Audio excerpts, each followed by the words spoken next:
The screech of tires against asphalt shattered the quiet autumn afternoon as Yates Zimmerman lunged into the busy intersection, his heart hammering against his ribs. The small terrier had darted into traffic without warning, and without thinking, Yates had dropped his groceries and followed. In one fluid motion, he scooped the dog into his arms, pivoting on his heel to avoid an oncoming sedan that missed him by inches. The dog trembled against his chest, both of them breathing heavily as horns blared and drivers shouted obscenities. "Oh my God, Pickles." A woman's voice cut through the chaos as Yates made his way back to the sidewalk, adrenaline still coursing through his veins. He looked up to see a woman running toward him, her caramel-colored hair catching the late afternoon sunlight. Her eyes, wide with concern, locked with his as she reached for the small dog. "Is he yours?" Yates asked, reluctantly handing over the wriggling terrier. The dog immediately covered her face with frantic licks. "Yes, thank you so much. He slipped his leash when I wasn't looking." She clutched the dog to her chest, finally getting a good look at her rescuer. "You could have been killed." Yates shrugged, suddenly aware of his shabby jeans and worn flannel shirt. "Better me than this little guy," he said, giving the dog a gentle scratch behind the ears. "Besides, my daughter would never forgive me if I just stood by." "I'm Charlotte," she said, extending her free hand. "Charlotte Layton, and this escape artist is Pickles." "Yates Zimmerman," he replied, taking her hand. Her grip was surprisingly firm, her skin soft against his calloused palm.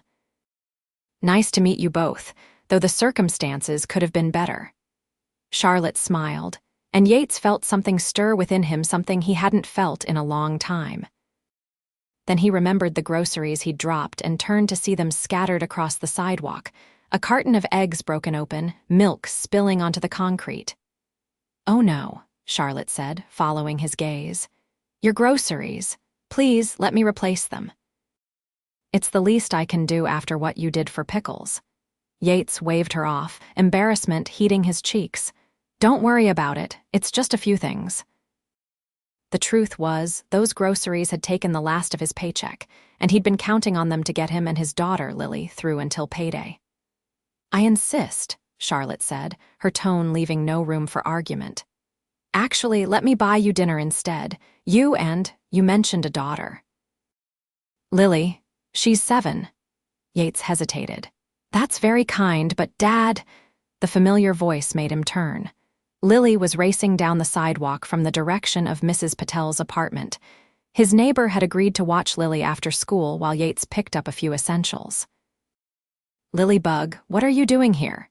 he asked as his daughter crashed into his legs, her backpack bouncing against her small frame.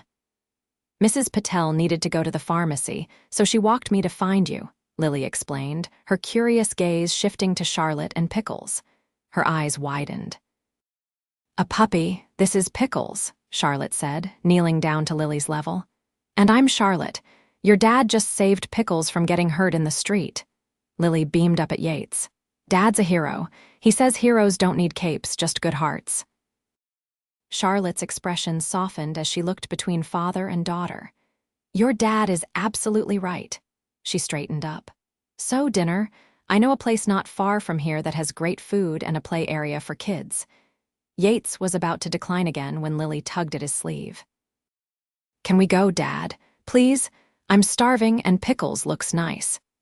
He looked down at his daughter's hopeful face and then at Charlotte's genuine smile. Something about her eyes, warm, kind, without a hint of pity, made him nod. "Okay, but this isn't necessary, really." "It's completely necessary," Charlotte countered, falling into step beside them as they started walking. "Besides, Pickles and I could use the company." As they walked, Yates couldn't help but notice Charlotte's clothes, simple but clearly expensive, and the way she carried herself with an easy confidence. She was beautiful, but there was something else about her, something grounded and real despite her obvious polish. She chatted with Lily as if they were old friends, asking about school and favorite subjects. The restaurant Charlotte chose was casual enough that Yates didn't feel completely out of place, but nice enough that he wouldn't have chosen it himself. She insisted on ordering appetizers to share, and Lily's eyes went wide at the feast that arrived at their table. "So, Yates," Charlotte said after they'd ordered their main courses, "what do you do?" "I'm a carpenter," he replied, taking a sip of his water.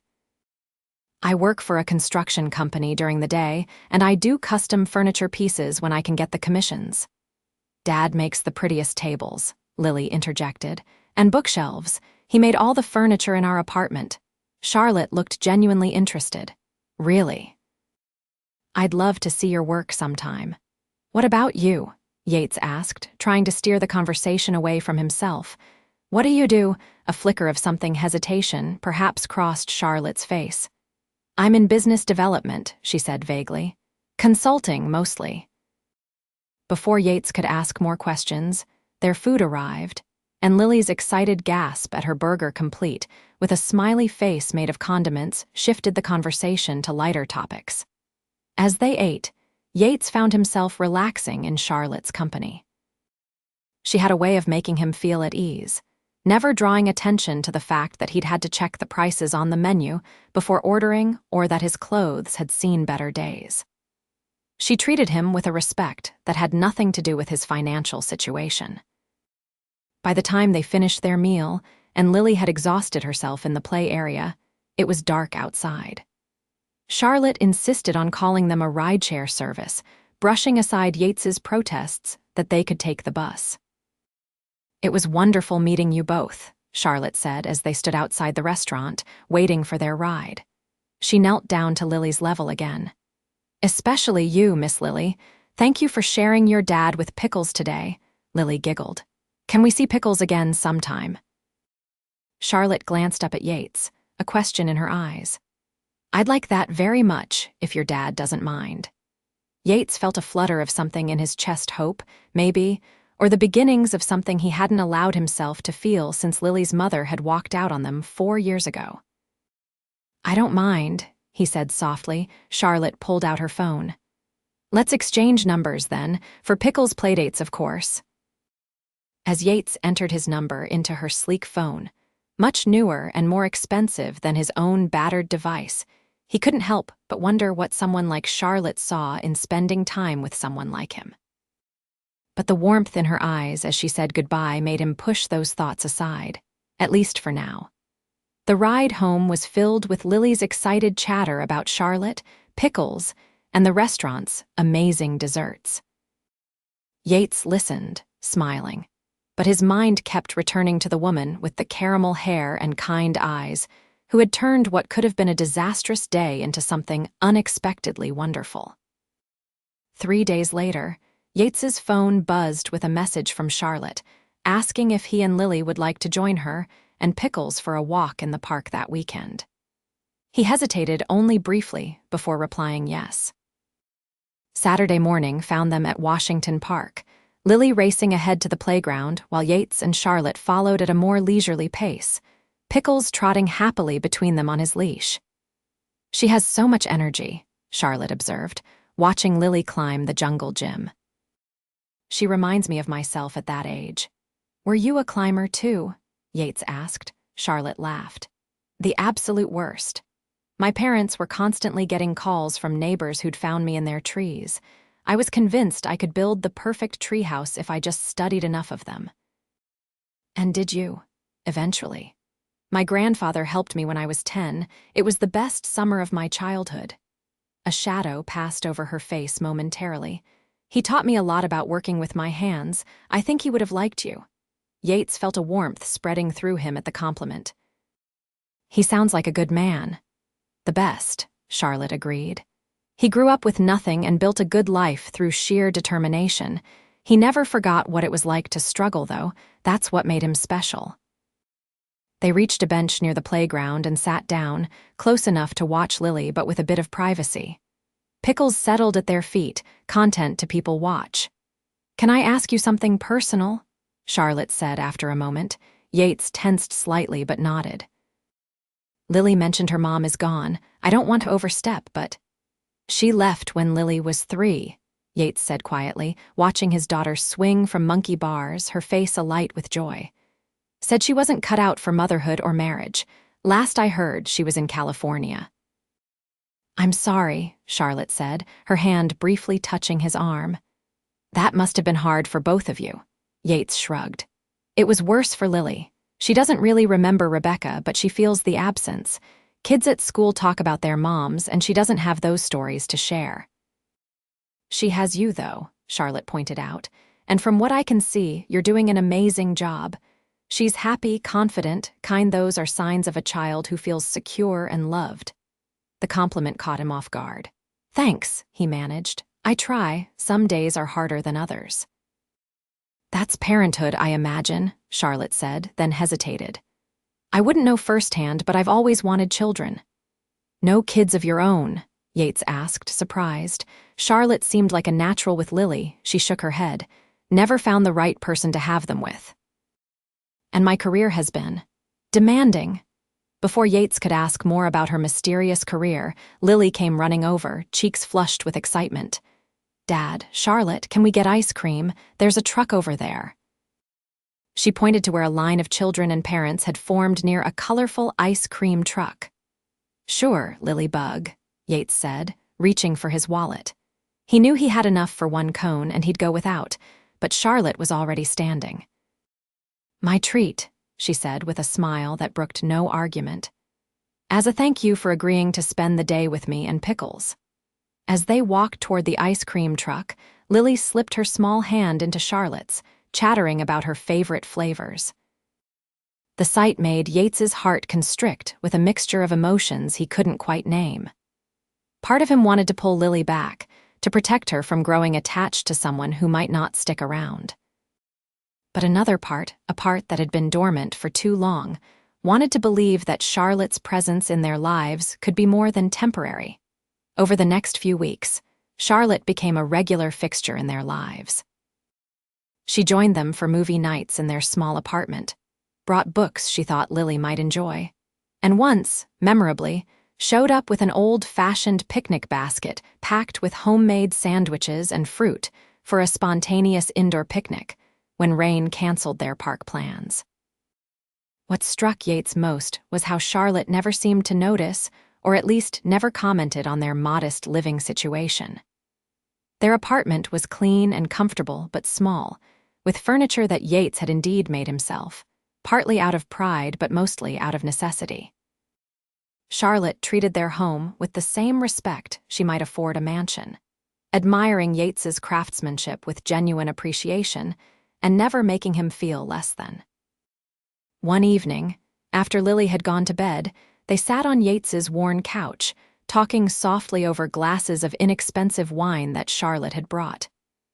"I've been meaning to ask you something," Charlotte said, twirling the stem of her glass between her fingers.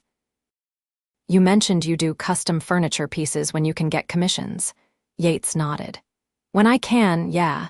It's not as steady as my day job, but it pays better per hour." "Would you consider making something for me?" Charlotte asked. "I've been looking for a new coffee table, and I'd much rather have something handmade than another mass-produced piece." Yates felt a flutter of pride. "I'd be honored. What did you have in mind?" "Something simple but elegant. I trust your design sense completely." She paused. "Would you want to see my place? To get a feel for the space and what might work?" The invitation hung between them, weighted with possibility. Yates had been to Charlotte's neighborhood and upscale area across town, but never to her actual home. Part of him had been avoiding it, afraid that seeing how she lived would only emphasize the gulf between them. "I'd like that," he said finally. "Maybe next weekend. I could bring my portfolio too, show you some of my previous work." Charlotte's smile lit up her face. "Perfect. Saturday afternoon." Lily is welcome too, of course. The following Saturday, Yates and Lily stood outside a beautiful brownstone in one of the city's most exclusive neighborhoods. Lily clutched a small bouquet of daisies she had insisted on bringing for Charlotte, while Yates tried to quell the nervousness in his stomach. "Ready, Dad?" Lily asked, looking up at him with excitement. She had dressed in her favorite outfit for the occasion, a purple dress with leggings, and had allowed Yates to braid her hair the way Charlotte had shown him. "Ready," he affirmed, pressing the doorbell. Charlotte opened the door moments later, Pickles dancing around her feet. She was dressed casually in jeans and a soft sweater, her hair pulled back in a loose ponytail. "Welcome." She greeted them warmly, bending down to accept Lily's bouquet with genuine delight. "These are beautiful, Lily. Thank you." As they stepped inside, Yates tried not to gawk at the spacious interior. The entryway opened into a living area filled with natural light from tall windows. The decor was tasteful but not ostentatious, comfortable furniture in neutral tones, accented with colorful throw pillows and artwork. It was clearly the home of someone with means, but it didn't feel showy. "Your house is so big," Lily exclaimed, turning in a circle to take it all in. Charlotte laughed. "It is pretty big for just me and Pickles. That's why I love having visitors." She led them further inside. "Would you like a tour?" The tour revealed more of the same beautiful spaces that somehow managed to feel homey despite their elegance. There was a chef's kitchen where Charlotte admitted she rarely cooked anything complicated. A dining room, she said, was mostly for holidays, and a home office with floor-to-ceiling bookshelves. "And this," Charlotte said, opening a door on the second floor, "is my favorite room." Yates stepped into what could only be described as a workshop. There were tools arranged neatly on pegboards, a workbench along one wall, and various projects in different stages of completion. "You make things?" he asked, surprised. Charlotte nodded, a hint of shyness in her expression. "Nothing as beautiful as your furniture. Mostly small woodworking projects, some metal work. My grandfather taught me the basics, and I've been teaching myself more over the years. It's my therapy, I guess."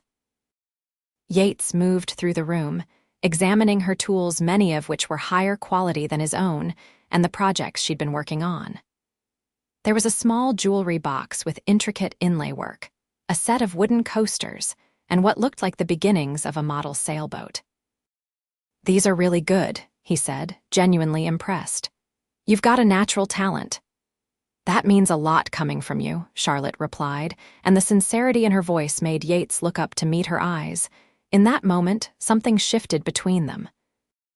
The space that had seemed so vast, the difference in their lives, their means, their worlds suddenly felt less significant than the connection they shared. The moment was broken by Lily's voice calling up from downstairs, asking if Pickles could have one of the dog treats she'd spotted in the kitchen. Charlotte smiled. "We should get back down there before she convinces Pickles to help her raid the cookie jar instead." Over lunch, which Charlotte had ordered from a local deli, they discussed ideas for the coffee table. Yates opened his portfolio, showing Charlotte photographs of pieces he'd made over the years.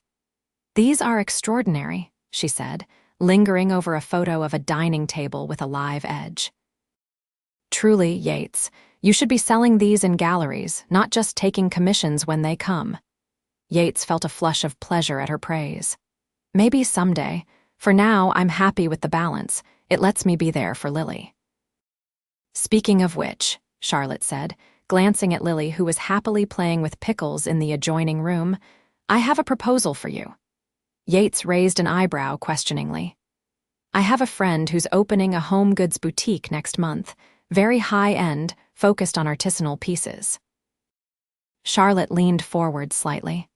"I showed her your portfolio, hope you don't mind, and she's interested in featuring your work." Yates stared at her, stunned. "You're serious?" "Completely. She thinks your pieces would be perfect for her clientele. The commission would be better than what you're getting now, and it could lead to more steady work." "I don't know what to say," Yates managed, his mind racing with possibilities. More stable income from his furniture would mean less time at the construction job, more time with Lily, maybe even the ability to save for her college fund, something that had seemed like an impossible dream until now. "Say you'll think about it," Charlotte suggested. "No pressure." "But I believe in your talent, Yates. You deserve to have others appreciate it too." Later, as they prepared to leave, Charlotte pulled Yates aside while Lily said a dramatic goodbye to Pickles. "There's something else I should tell you," she said, her voice lowered. "About my job."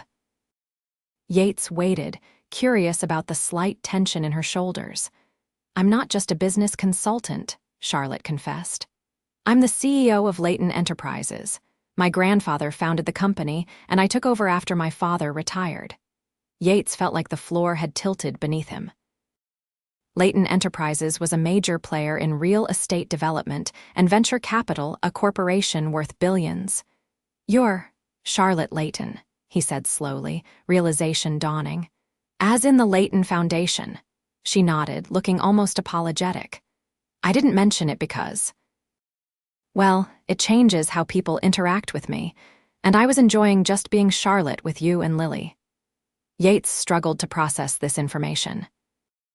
The woman he'd been growing increasingly fond of, the woman who sat on his second-hand couch and played board games with his daughter and admired his handmade furniture, was one of the wealthiest people in the city. Why did you let me pay for anything? He asked, the first question that popped into his mind. The ice cream, that time we went to the diner. Charlotte's expression softened. Because your pride matters to me and I respect you too much to make you feel like a charity case. She reached for his hand. That's not what this is, Yates. That's never what this has been. Before he could respond, Lily bounded over, ready to go. The moment for further conversation passed, but Yates's mind was reeling as they said their goodbyes and headed home. That night, after Lily was asleep, Yates sat at his small kitchen table, nursing a beer and trying to make sense of the day's revelations. His phone buzzed with a text from Charlotte. I hope I didn't overwhelm you today. Your friendship means a lot to me. Whatever else happens or doesn't happen, I want you to know that. Friendship. The word didn't quite capture what Yates was feeling for Charlotte, but it was a start. And perhaps that was the most surprising revelation of all, that despite the chasm between their financial situations, what he valued most was her company, her kindness, and the way she saw him not as a struggling single dad, but as a talented craftsman and a man worth knowing. The next morning, he called her. I'd like to take that meeting with your friend, he said when she answered. About my furniture. That's wonderful, Charlotte replied, the smile evident in her voice. And Yates, thank you for not letting yesterday change things. Who says it didn't? He countered. I'm thinking bigger now. Turns out I know someone who believes in me more than I believe in myself. Charlotte laughed, the sound warming him through the phone. In that case, I have another proposition for you. I'm listening. There's a charity gala next weekend for the Layton Foundation. Very formal, very boring probably, but it would be significantly less boring if you came with me. Yates hesitated. I don't own a tuxedo, Charlotte. Details, she dismissed lightly. Say yes. Yes, he found himself saying, surprising himself with how much he meant it. The week that followed was a whirlwind. Charlotte's friend, Elena, met with Yates and immediately commissioned 3 pieces for her boutique's opening, offering an advance that was more than he typically made in 2 months at his construction job. Meanwhile, a tailor appeared at Yates's apartment to fit him for a tuxedo that arrived 2 days later, despite his protests that he could rent one. By the night of the gala, Yates had resigned himself to entering Charlotte's world, at least for one evening. Mrs. Patel had enthusiastically agreed to watch Lily, who was thrilled at the idea of her dad going to a real princess party. When Yates arrived at Charlotte's brownstone, dressed in the perfectly fitted tuxedo, she opened the door in a midnight blue gown that left him momentarily speechless. Her hair was swept up, revealing the elegant line of her neck, and she wore simple but obviously expensive jewelry. You look incredible, he managed finally. Charlotte's eyes traveled appreciatively over his tuxedo. So do you, very James Bond. In the car, a sleek town car with a driver, another detail Charlotte had arranged, Yates felt his nerves returning. I should warn you, I have no idea how to act at something like this. Charlotte reached for his hand, interlacing their fingers. Just be yourself. That's who I want by my side. The gala was held in the grand ballroom of one of the city's oldest hotels. As they entered, Yates was acutely aware of the curious glances directed their way. Charlotte Layton was clearly a person of interest, and he was clearly an unknown entity. Charlotte. A silver-haired man approached them, his smile not quite reaching his eyes. "Lovely as always. And who is your guest?" "Gerard, this is Yates Zimmerman," Charlotte said smoothly. "Yates, Gerard Thornton, one of our board members." Yates shook the man's hand firmly. "Nice to meet you." "Zimmerman," Gerard repeated, as if testing the name. "I don't believe I know the family." "You wouldn't," Charlotte interjected before Yates could respond. "Yates is a master carpenter and furniture designer. His work is being featured in Alina Diaz's new boutique." Gerard's eyebrows rose slightly. "How interesting." His tone suggested the opposite. "Well, enjoy the evening." As he walked away, Charlotte squeezed Yates's arm. "Sorry about that, not everyone here is so." "Rich and snobbish," Yates supplied with a small smile. Charlotte laughed. "I was going to say traditional, but your description is more accurate for some of them." Throughout the evening, Yates met dozens of people, some genuinely warm, others coolly assessing. Charlotte never left his side, her hand often finding his, her presence a steady anchor in this unfamiliar sea.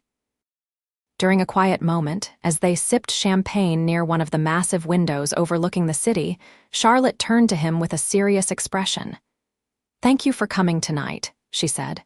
"I know this isn't your usual scene." "Not exactly," Yates agreed, "but I'm glad I came." He paused, then added, "Though I still don't quite understand why you wanted me here." Charlotte studied him for a moment. "Do you really not know?" The softness in her voice made his heart beat faster.